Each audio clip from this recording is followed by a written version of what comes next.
just been told that you have a 2-minute warning to get anything you might want from the refreshment table before we begin.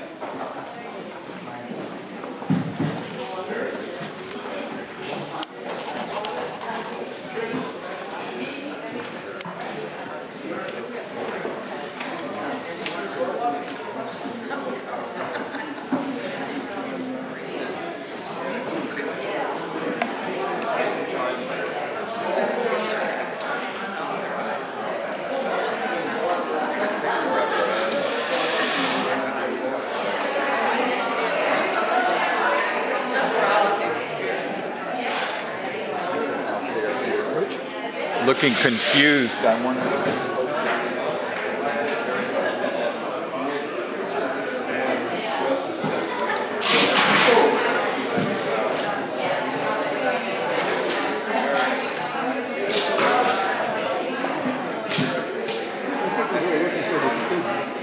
Could be. We get a lot of that. Right. Is this the cathedral? Yeah.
That you all are here. The Friends of St. Benedict has many friends, you among them, and special friends here. 30 years ago, the Friends began an extended conversation that we continue this morning on the question of how Benedictine monasticism and its emphasis on balance and stability can be applied in the lives of those of us who are unlikely ever to live in monasteries.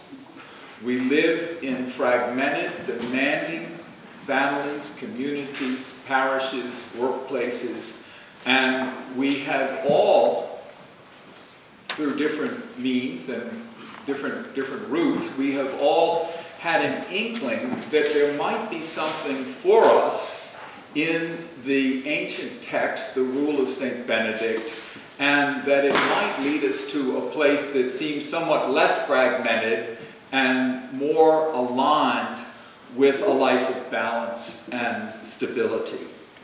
In learning how we do that, we have always relied on the wisdom of modern monastics who stand on the bridge between the monastic world and our non-monastic demanding lives and help us sort of negotiate and appropriate and gain access to the treasure of this life that Benedict helped to create 1,500 years ago. So today, the work of the morning will be begun by this panel of very good friends of the Friends. Sister Donald Corcoran, who's been one of our faculty and inspirers at one Benedictine experience after another. She is one of the founding abbesses, is the founding abbess of the Transfiguration Monastery in Windsor, New York. She is an expert on Eastern religions and has much to say on a variety of topics, including Thomas Merton, Teilhard, Jung. A great incorporating wisdom comes from Sister Donald whenever we hear from her. Abbot James Wiseman is here in Washington with St. Anselm's Benedictine community in Washington, professor at the Catholic University, teaching in Christian spirituality, science and religion, and world religions. He's been involved in interfaith dialogues around the world, traveling to India, Japan, engaging in a dialogue with Buddhist Christian leaders as well. Robin Dodge is going to bring the discussion home to the level of the parish church. How does any of this relate to what we do as communities that assemble at parish churches?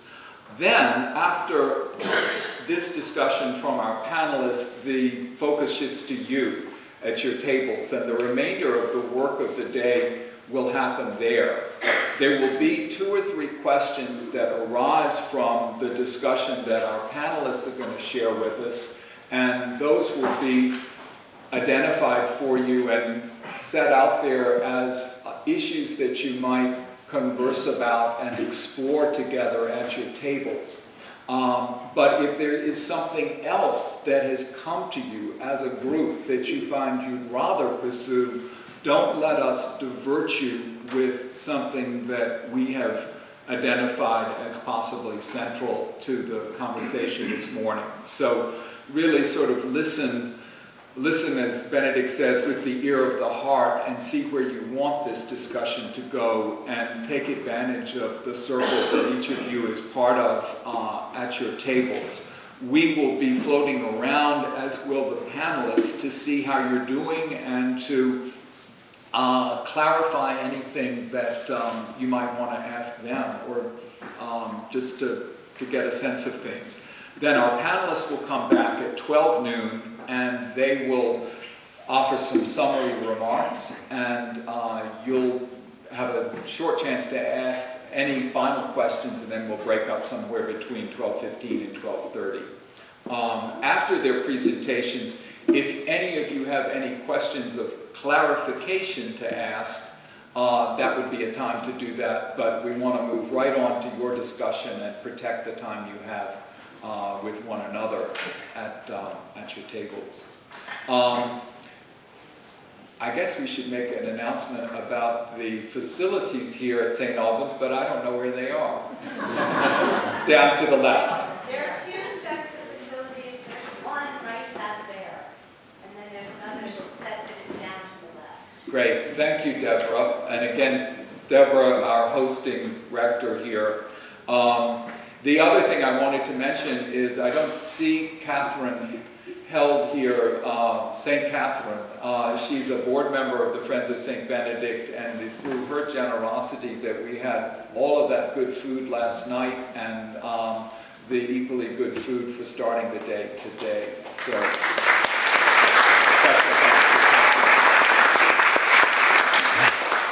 okay, so without any further delay, let's move to Sister Donald, and then Abbot James, and then Rector Robin.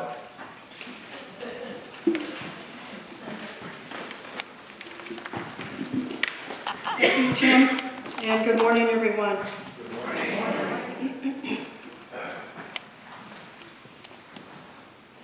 I think that the whirlwind is affecting us all, not just the secular world, but I know that monasteries are very much affected by the whirlwind.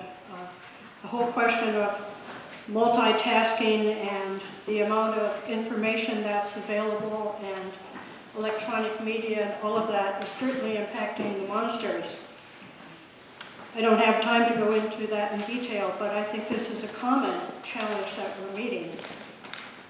Benedictines have existed since the 6th century, and I believe that part of the wisdom DNA of Western culture is the Benedictine tradition. In fact, someone said to me one time that there may be only one institution that in the West that's older than the Benedictines, and that's Roman law itself, and of course the Church. One of my favorite stories is about an Orthodox nun in Switzerland back in the 50s, a philosopher, well-educated woman who wanted to make a foundation, Orthodox monastic foundation in England. Her name was Mother Maria, and she asked Archbishop Anthony Bloom of England about coming to England to make this foundation. He said, I recommend you go first to the Anglican Benedictine nuns of Westmoreland and live there for a year, learn better English, and just absorb the English culture and absorb the Benedictine tradition in order to make this foundation in England. And in her diary later, Mother Maria said, the Benedictine tradition, it's a tradition so wide, so generous, so compassionate. She felt totally at home with the Benedictine tradition. So the Benedictine tradition has this wonderful tradition of hospitality and reaching out to others, and the Orthodox, the Eastern Christians feel at home with the Benedictines, just as do the neo-monastics of our day and age. So that image of the whirlwind is a wonderful one to describe the pressures we're under, the intensity of change that we're experiencing. But before I like to talk about that, I'd like to talk about an event in the life of Benedict. Shortly before he died, it's called Benedict's Cosmic Vision. He went into a tower to pray, and there, going deeply into his heart to pray, he saw the whole world gathered, the whole cosmos gathered together in a ray of light, or a sphere of light. And it's called Benedict's Cosmic Vision. And interestingly, I don't find many Benedictine monasteries who have that represented in terms of art or iconography. It's occurring more and more. But Gregory the Great, who wrote the life of Benedict about 2 generations after Benedict, says this about that cosmic vision. It was not that the world grew small, but that his heart was enlarged. And in a sense, I believe the whole of Benedictine spirituality is about the enlarging of the heart, about that depth and wideness that we reach by being centered in God. Sister Mary Therese Linford is a poet who was a very good friend of Thomas Merton. And she wrote a poem on the first anniversary of his death. And one of the lines of the poem goes like this. He had a hermitage of 1,000 windows. And I've been saying recently, I have a hermitage of 10,000 windows. That's the way I feel sometimes. And I'm trying to keep up with so much that's going in theology and philosophy and cultural criticism and daily responsibilities and so forth. It's a type of pressure that I'm sure you all feel. Phyllis Tickle's talk and her published work underscore the tremendous and unprecedented shift that's taking place in our era. It's been taking place for, I think, a long time. I read an article back in the 60s that influenced me very much when I was first teaching high school. There was an article in the New Republic that talked about the change that was taking place then in the 60s. And the author said that if you were to plot change in all major fields, starting back at the beginning of the Common Era, and trace it through the centuries, about at the end of the 19th century, it makes a curve and starts going upward. And so that it's not just more change, but it's a kind of qualitative change, an exponential rate of change. And so it's not just change, but the rate of change that we're experiencing. One thing that impressed me that Phyllis said last night was that a young person going to a technical college, before they graduate, would find that what they've learned has already become outmoded. It's that kind of change that's taking place. I'm Teilhardian in my basic point of view, and I think that I believe in a kind of evolutionary scenario, that has a very spiritual element to it. But the German title of the phenomenon of man by Teilhard means the arrow of mankind. So if the tip of the arrow is where, the Holy Spirit is nudging us now, that's where light and fire takes place. That's where there are tensions. And that's where there's growth and creativity, but that's also where we experience problems and feeling maladjusted, and our symbols and our narratives and so forth don't work anymore. All right. So we have to ask ourselves, what is the cutting edge? What's the tip of the arrow that's, emerging right now? And Phyllis is a very great resource on that. So we have an overwhelming pace of change in our time and a huge quantity of information. Terence Cardone, who's one of the great commentators on the rule and monastic studies in our day, a monk from North Dakota, he said one time at a meeting, the greatest threat to monastic life today is professionalism. Just the demands to remain professional in a field, particularly if it's a monastery that has a school, a university, or a seminary, plus living your monastic life. We have a sister who's transferred from a monastery in France. She's an American who spent 25 years in France. And she said one of the biggest adjustments for her coming back to America is the multitasking that we have to take care of, because we're a very small monastery, for one thing. And in her monastery in France, she was given an assignment probably for a year. You're going to sew vestments for a year, and you went to that job every morning. You didn't have to care about anything else. What we have at our monastery in Windsor is much more different. I think that many have great concerns for our society and our culture. Some say we're living in a new dark age, and some of you know the cultural criticism of Morris Berman, who taught at Catholic U, which is provocative. It might be extremely pessimistic, but I find him interesting to read. But in one of his first books on American culture, The Twilight of American Culture, he suggests that the answer to this is a new monasticism. Now, as a very secularized Jew, why would he even think of monasticism as an answer to the questions we have in our current world? He's a very provocative thinker, I think. Why should he even think of monastic life at all? Except he says it worked in the past. Maybe the new monastics, as they're emerging, is an answer to the challenge that we have nowadays. So let me turn back to Benedictine spirituality itself, some insights, to try to do this in 15 minutes. Benedictine wisdom in 15 minutes is quite a challenge. So I'll just say a few things. Some of the spiritual heart of the Benedictine way. And one is two of the vows that the Benedictines have is the vow of conversio mora, the vow to ongoing conversion, never to settle down and be satisfied, but ongoing conversion and response to God.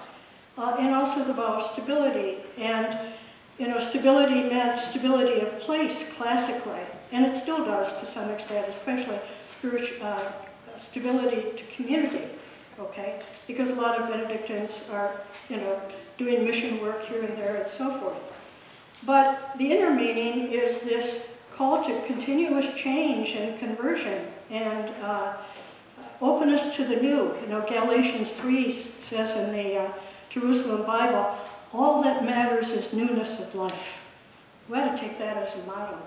All that matters is newness of life. Now I'm going to qualify that in a bit, but that's quite a thing to meditate on. It certainly fits with the message that Phyllis Tickle has. So this vow to continual change is also stability, which is centeredness and rootedness, which might imply fixity and not changing and so forth. But it's this paradox of combining the two together. I'll comment on that in a moment. When St. Gregory the Great says, it was not that his heart grew, that the world grew small, that his heart was enlarged. To me, all of Benedictine life is about the enlarging of the heart. The horarium, the vows, the practices suggested by Benedict, the recitation of the psalmody, it's all to enlarge the heart. Okay. So, I've given many Benedictine experience retreats, almost 30, and the groups that make Benedictine retreats frequently are asked, what's meant meant the most to you in these retreats? And I would say, by and large, the answer is, I experienced balance, what balance would be in my life. And they kind of envy monastic life. And I said, it's really so wonderful to have everything taken care of, the liturgy's taken care of, the meals are prepared, and so forth. And I said, oh yes, it's just wonderful to be a consumer of monasticism. Being a producer is another thing. And yet that balance comes from having established terrarium. That's maybe not practical in lay life, but you can try to set up some sort of balance in your life. For me, because I'm prioress and very busy, for me, early morning time is extremely precious. I call it my spiritual oxygen. For a lot of lay people, I think it would have to be evening time, after the workday is over. But if you can find time in your daily routine where you can get centered, where you can find your spiritual oxygen, I think that's very important. And another important practice of monastic life is silence, a silence that's kept, because that promotes interiority, that promotes reflection, insight, going to the depth of the heart. And so to find times of the day, maybe when you're driving to work, turn off the radio and have that silence, and become centered in that time. A discipline of prayer in your life, a beginning to try to take up the divine office, the liturgy of the hours, in some at least abbreviated sense, morning prayer and evening prayer. I'm very eager to get a hold of that Book of Common Prayer for Everyday Radicals. I consider myself sort of everyday radical, believe it or not. I'd love to see what they've put together and see if I can use parts of this in our office at Windsor. And then the element, just the general element of depth, interiority, and reflection. I think this is very important. The ability to step back from our emotions, to become centered in a place outside of the whirlwind of our inner life, and take a look, to consider. There were medieval reflections and essays called De Consideratione, to consider, which means basically to be under the stars, to be, in view of eternity, to look at one's life and one's challenges and one's reactions to it, and to step back. That's part of being centered. And then, of course, the theme of Benedict about the listening heart. And I'd like to emphasize that, to me, that's the way Benedictines talk about contemplation. Contemplation is not some sort of prize up there on top of the mountain that you might achieve after 30 years of ascetical struggle. Contemplation is at the beginning. It's a way of looking at reality. It's a way of being centered of God. When Benedict says, truly to seek God is the only quality required of someone who enters the monastery, truly to seek God is to have that listening heart and to respond. So the listening heart is the contemplative disposition. It's not this charge up Mount Carmel, and that there's a flag at the top of the mountain that's contemplation, okay? It's not that kind of reified notion of contemplation. I think it's very important to realize that everyday life is a spiritual means par excellence. Everyday life. The challenges you are meeting, the problems you have in family life, the problems you have at work, all the blessings and diminishments of life are how God is dealing with you. God is the potter shaping the clay of your life. And to appreciate that and respond to that is important. How am I doing on time, Tim? Okay? 5 minutes?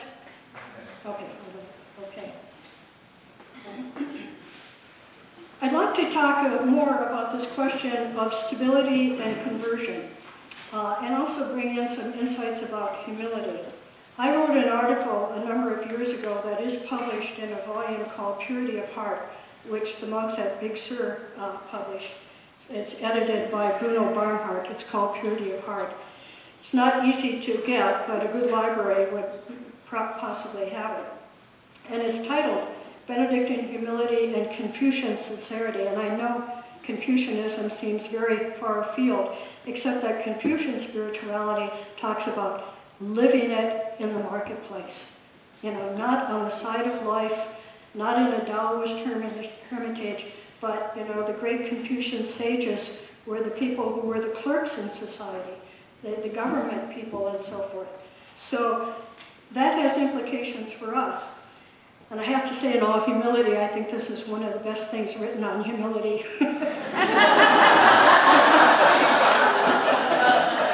Because the Confucian notion of sincerity.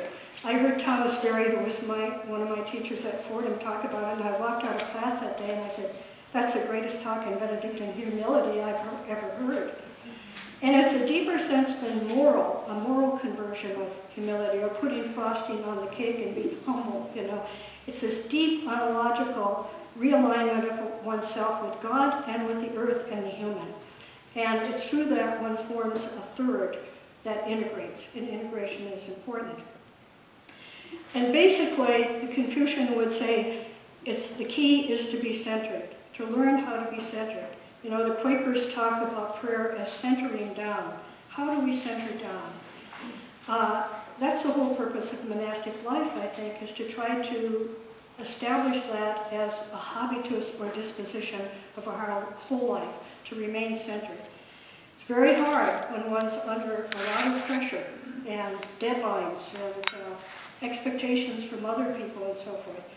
When I taught at St. Louis University, I had as many as 30 people a day at the beginning of the semester to interview for their registrations and so forth. And so I take about 5 minutes at the end of every hour to close the door, sit down, and simply breathe to get recentered in order to deal with the next onslaught that was coming.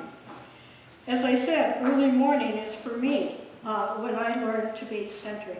But it might be for you gardening, it might be knitting, it might be some form of contemplative prayer, some form of contemplative meditation, such as Christian meditation, which John Main created here at St. Anselm's, and it's gone worldwide now, or centering prayer, and so on. Benedict didn't lay down a method of meditation, and yet it was the whole tenor of monastic life. Lections and liturgy forms a meditative habit of heart, which is broad and not methodic, okay? I wish I had more time to go into that, but there isn't. So some martial arts teach us about that, because when you're centered, then you can move out gracefully from that center, like Tai Chi and so forth. It's true in the spiritual life too. If one is centered, if one is established in God, then one can move out from it gracefully. And in a translation of one of the great Confucian documents, Ezra Pound, the English poet, said that sincerity or humility is like a pivot. A pivot is rooted, which is stability, but you can also be flexible. You can turn, you know. And so it's this combination of being rooted and committed, you know, and stable, stability of heart, plus flexibility, ability to move. So it's not a kind of, it's about integration, I believe. It's about integration as a process. Not a system, but a process. So, a few take-home practical pieces of advice, just quickly. First is, I would suggest meditation practice. That's not in the Benedictine rule, as I said, not a practice, although both centering prayer and, which came out of St. Joseph's Abbey's Spencer and is based on the Cloud of Unknowing, and John Main's Christian meditation, are two examples of, I think, meditation. The question is, should monks meditate in that manner, a half hour a day, let's say, or morning and evening? I think they should. You know, theoretically, they shouldn't have to if they have a calm, peaceful monastic life which centers them, but we don't in the contemporary world. So I think that meditation practice can be very helpful in learning to be centered. I'd love to say more about meditation, but I just don't have time. Secondly, I would urge you to study the Benedictine ethos by joining a Benedictine group. I understand there are 12 Benedictine groups in DC, which is amazing and wonderful. You have the resources here of St. Anselm's, and the Anglican tradition itself comes out of Benedictine values. And then finally, the importance of simple awareness and reflection. If your life is like a billiard ball that's being knocked around on a table by other forces, then you're not centered. So you have to be aware of what's going on. Being aware that you're dispersed and you're not centered, okay? To use reflection, to step back and see that you need to be centered, to consider, as I said before. To say something finally about the new and the old based on the rule of Benedict. In the chapter on the Abbot, Benedict says this, and it's based on a passage from Matthew's Gospel, which I think you'll recognize. If I can find it here for a minute. All right, the abbot must therefore be learned in the divine law, that he may have a treasure of knowledge from which to bring forth new things and old. Remember in Matthew's Gospel, Matthew says, the kingdom of God, Jesus says, the kingdom of God is like the wise person who goes into their cellar, which is the deep self, okay, and draws from it things new and old. So this ability to combine the new and old, to integrate, is a very feature of wisdom.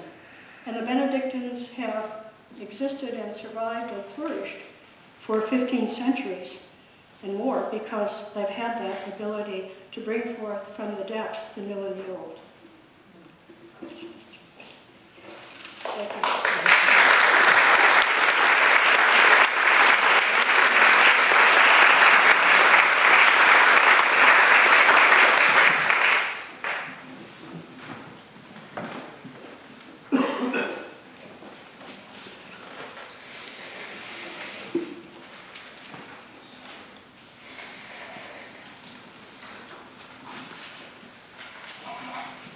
I expect many of you were present last night to hear Phyllis lecture on the emergent church.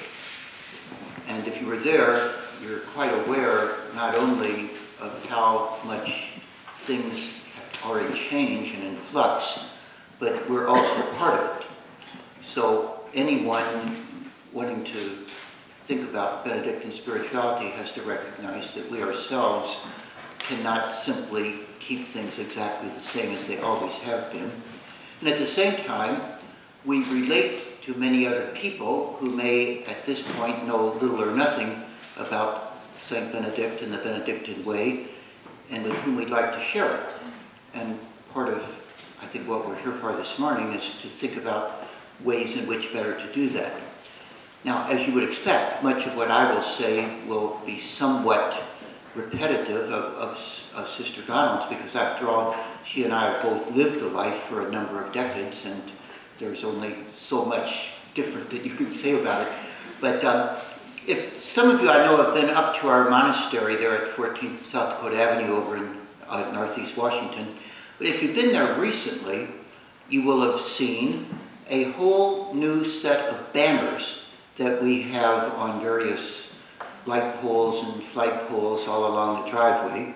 And on those banners, which are also right in front of the school building, are listed, one after another, 10 different characteristics of the Benedictine way. Now, frankly, I've not memorized them, and I honestly think that the number 10 there and in so many other usages is simply due to the fact that we have 10 fingers. You know, if we had each 12 fingers, we'd probably make more of the number 12 than of the number 10. At any rate, of our 10, on the banner, there are things like obedience and ora et labora, work and pray, and humility, as you would expect. And then to sort of cut down the number in half, when I give talks to some men who come to our monastery from time to time and are interested in becoming monks, and they want to know, what's basic about this life, I sort of single out 5 that I think are really pertinent.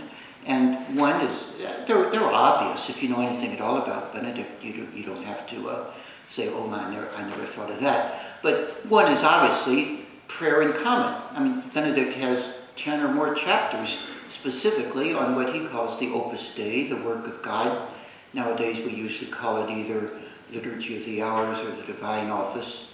And he goes into meticulous detail about how he wants that structure, because, as he says elsewhere in the rule, when the signal for that work of God is given, the monk should put down everything else and go right to the oratory, because that nothing he says should be preferred to that.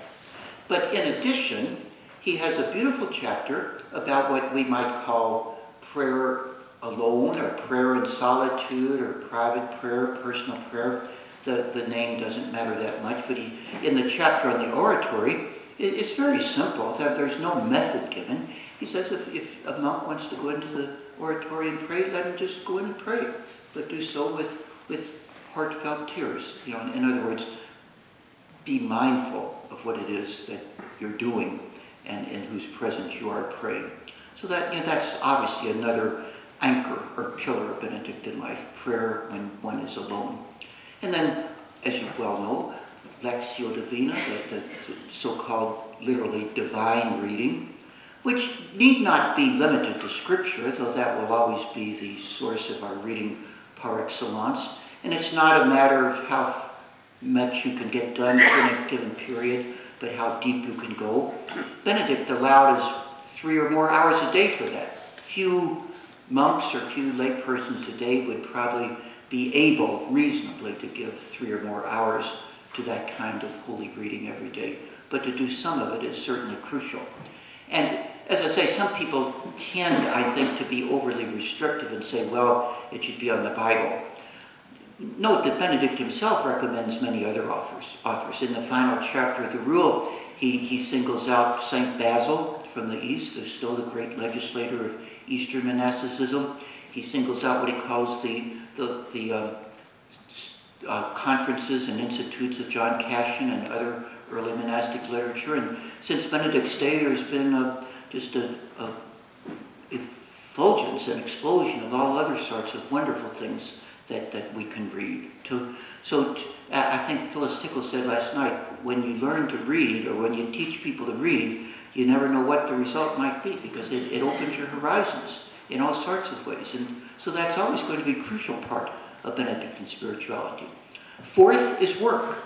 Now, unlike the orders that were founded in later centuries, like the Franciscans or the Dominicans in the 13th century, who are called mendicants, which means literally beggars, because Francis felt that in return for all that his friars were doing for the people, they should receive alms in return. But Benedict would not have used that language. He expected his monks to earn their way. And he arranges in the rule for certain crafts that are made in the monastery to be sold. And he wants, if possible, the monks to grow their own food. Again, few monasteries today would be able to do that. But in one way or another, Benedictines are supposed to earn their living. And all of you, in one way or another, surely have jobs, or at least once had jobs if you're now retired. And to be able to do that in a mindful, serious way in which you're really trying to help the people that you're serving in your job, that too is a very important part of Benedictine spirituality.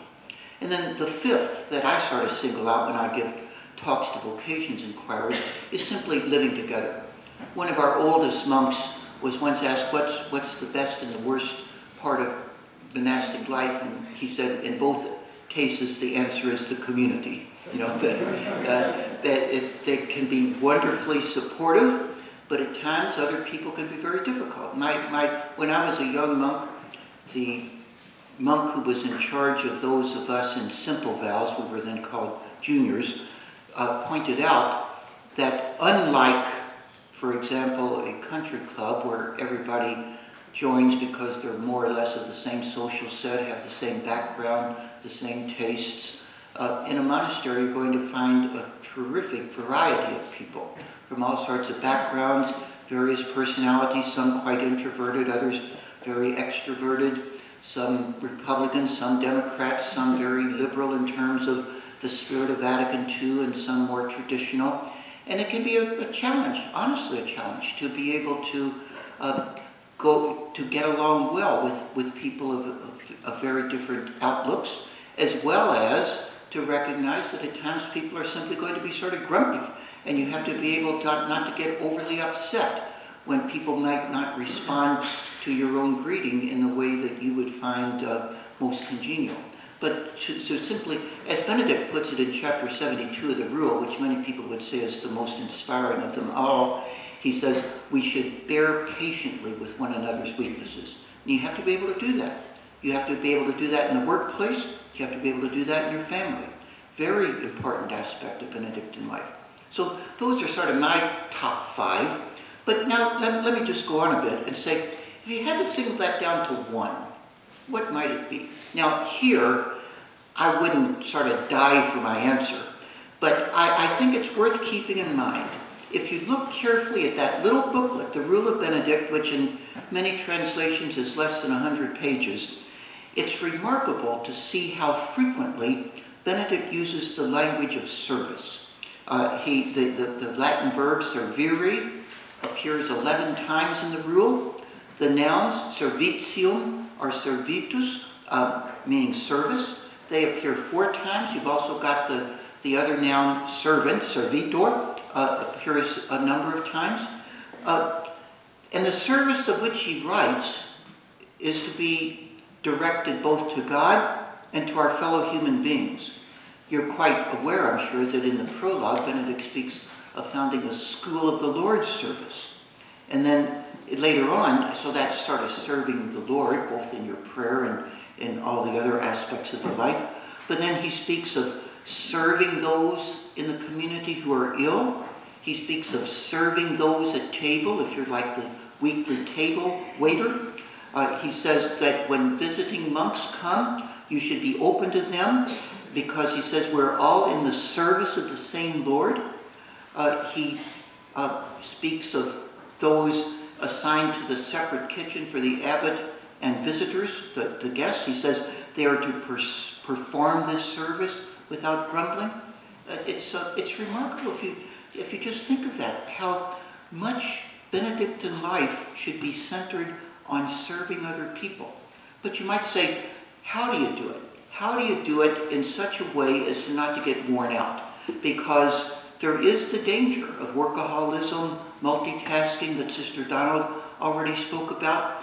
That's not the Benedictine way. It might be for some people. In other words, what I'm really saying in a nutshell is the way in which those drawn specifically to Benedictine spirituality will live their Christian life in a modality that might be different from those who are called to some other form. And as far as Benedictine spirituality goes, I've always really liked this little booklet called The Benedictines. It was written years ago by David Knowles, who was a great Benedictine scholar in England. He taught history at Cambridge for many years and wrote huge volumes.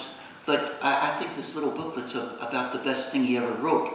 And trying to single out this aspect of Benedictine life that keeps the balance. And in fact, if you notice on the back of the leaflet, you got the very first paragraph speaks of balance as so important in Benedictine life. David Knowles said, "The monk who in ordinary circumstances takes to any work with the zeal that absorbs all his time and energy, and that burns out his fire of strength and health, would be departing for what is for him the way of salvation. It's not a virtue for a monk, as it might be for a missionary, to lack time in which to attend the common recitation of the divine office, to read a certain amount, and to mix with his community. Therefore, there should be in the Benedictine a certain restfulness, a contentment, not in doing nothing, but in doing the familiar, even the monotonous and the ritual. An ability to remain physically unmoved and unexcited, to produce in fact that stability which his founder made a distinguishing religious vow, the vow of stability, the family vow."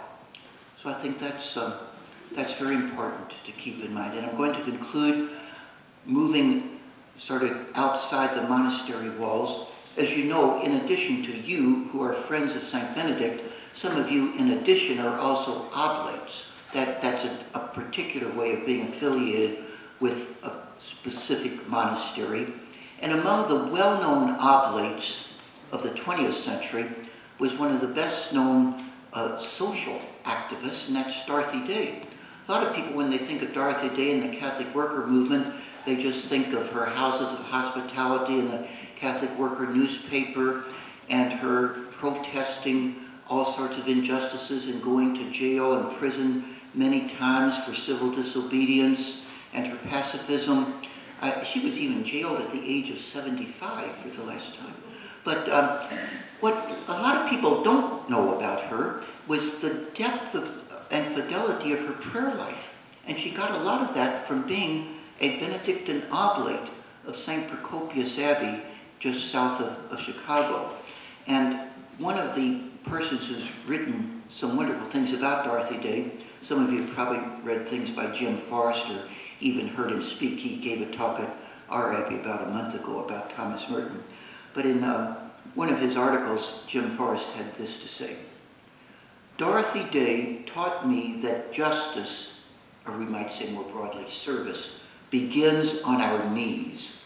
I've never known anyone, not even in monasteries, who was more of a praying person than Dorothy Day.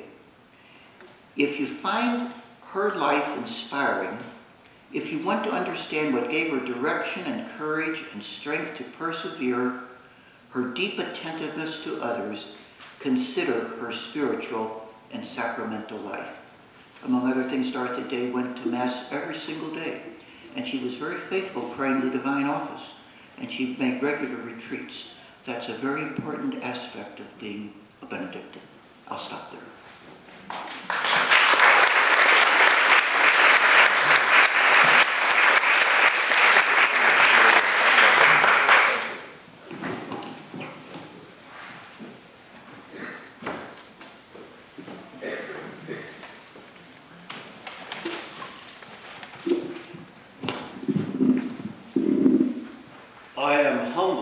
Serve on a panel with Sister Donald and Abbot James. As you can tell, I am not a religious. I am religious. Even religious, including even more than spiritual, I suppose, as we always make that distinction between I'm spiritual but not religious. I would say I'm both religious and spiritual. But I come from this, obviously, in a different perspective as a parish priest, but also a friend of St. Benedict and a student of St. Benedict. I happen to serve on the board of the Friends of St. Benedict. And as we were trying to figure out this particular symposium, and we're given the wonderful theme of spirituality in the whirlwind that Phyllis Tickle gave us, then what do we do today in order to sort of bring it down to something that we can get our heads around? And that's why we came up with the title, Practicing Benedictine Spirituality in Our Own Whirlwinds. Not the general spirituality that we might have heard of last night, not the general whirlwinds that we might have heard about last night, but practicing Benedictine spirituality in our own whirlwinds. When I was asked to speak today, it was just before I was making my annual Benedictine experience in Collegeville at St. John's Abbey. And so I had some time to think about this while I was on retreat, but also to live the Benedictine life for a week as an experience. These experiences are not where non-monastics get to sort of play monastic. It's not an idea of we are monastics for a week, but we participate in the life of a monastery, a life of a community coming together and trying to live out with the wisdom of St. Benedict in our own lives. And really for me, it gives me a booster shot of Benedictinism for me for the rest of the year. So at St. John's Abbey at Collegeville, at the Benedictine experience there, which is a wonderful setting. If you've ever been out there, you'll know that it's just a gorgeous facility. The Abbey Church is wonderful. It's on the grounds of St. John's University in a beautiful setting, about 2 hours northwest of Minneapolis. And the experience itself is it's based at the Episcopal House of Prayer, which is on the grounds of the university, but sort of separated. So it's just beautiful in many ways that really helps you get into the life of Benedictine experiences. The day starts with morning prayer at the Abbey Church, and the Abbey Church is about a mile's walk from the House of Prayers, and through the woods or along the road. It's pitch black in the morning because of Minnesota in late September, and it's a wonderful time just to then have some quiet and some time to think. Following that, we come back for breakfast, which is in silence. There's a teaching period in the morning with time to reflect afterwards. There's a noon Eucharist at the House of Prayer, followed by lunch, which is also taken in silence with a reading from some holy book, or in this case, this year, we actually began with the prologue of the Rule of St. Benedict and worked our way through. We didn't get too far, basically through the first 6 chapters, but at least we were steeped in that part of the rule. In the afternoon, there's a time for rest. There's also an opportunity to work. We worked in the Abbey garden, harvesting the vegetables for the monks' table that would go to be processed by the monks themselves. Then there was another teaching session, reflection after that, a shared dinner, and then time for evening prayer, again back at the monastery with the monks of St. John's Abbey, which is a wonderful experience. And then following that, a chapter meeting, a reflection of the day, and then we move into the great silence until the day starts again. And then as part of this experience, you get just this wonderful sense of rhythm. People this year especially said that you could depend on, whatever time it was of the day, you knew exactly what you were going to be doing, whether everything was at the same time. We didn't vary the schedule at all, and we were actually then beginning to get into the rhythm that is such a basic point of Benedictine spirituality. There's also the balance between work and study and rest. And it's that balance that we so sorely need in our lives today.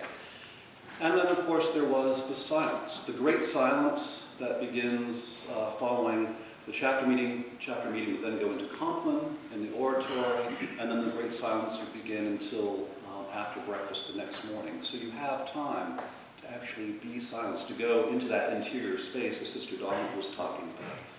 And then one of the days was set apart. We broke actually the rhythm to have a desert day. A day where there were no activities other than the morning prayer, evening prayer, and the Eucharist. Time was entirely up to you to spend in silence to work on those interior issues that we needed to work on. What a great gift. Where else in our lives could we possibly have a day just sort of set apart for all that? And that's actually when I did a lot of work on this. We were sent forth into the desert day with a thought from Meister Eckhart, the German mystic of the late 13th and early 14th century, that nothing resembles God as much as silence. Nothing resembles God as much as silence. And God's speech is silence. And with apologies to the Rolling Stones, you don't always get what you want. We don't always get the silence that we want or the silence we need, and instead we get the whirlwinds.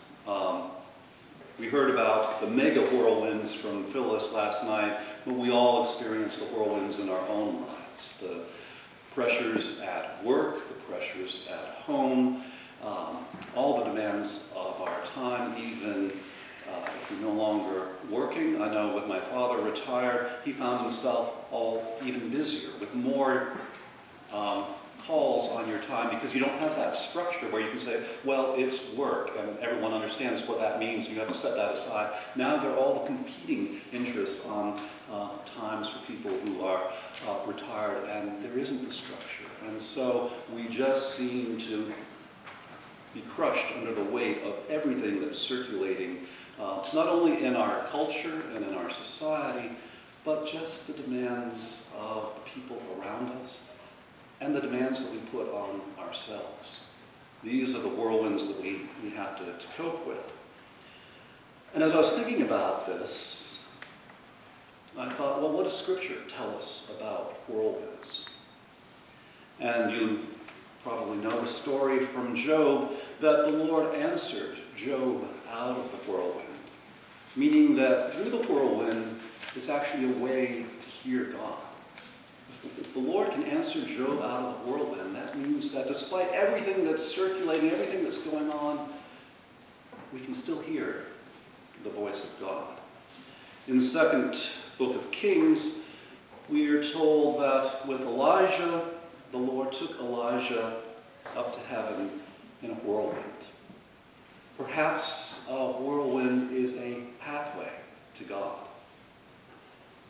And then in Isaiah, in the prophecy, we're told that we'll be visited by the Lord of hosts with whirlwinds. There are a lot of other things we'll be visited with, earthquakes, famines, and all, but whirlwinds maybe not in such a good sense.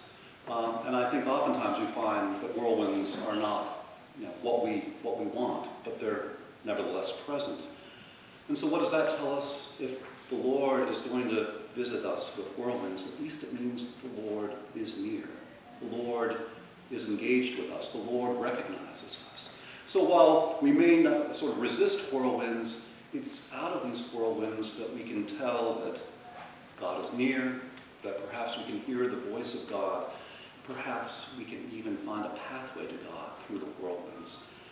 And the question for us is, how do we use Benedictine spirituality then to experience God in the midst of our whirlwinds?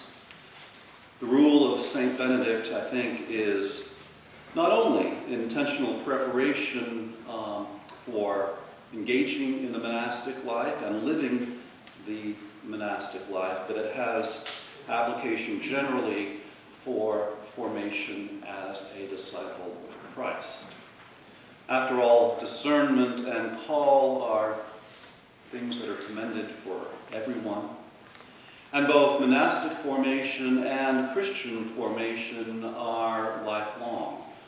I think both Sister Donald and Abbot James would say, just because you've taken your vows, you're living in the monastery, that's not where it stops. That's perhaps just where it begins. And it's a continuing process, just as we who call ourselves Christians or are on the way to following Christ can always go more deeply into that formation process.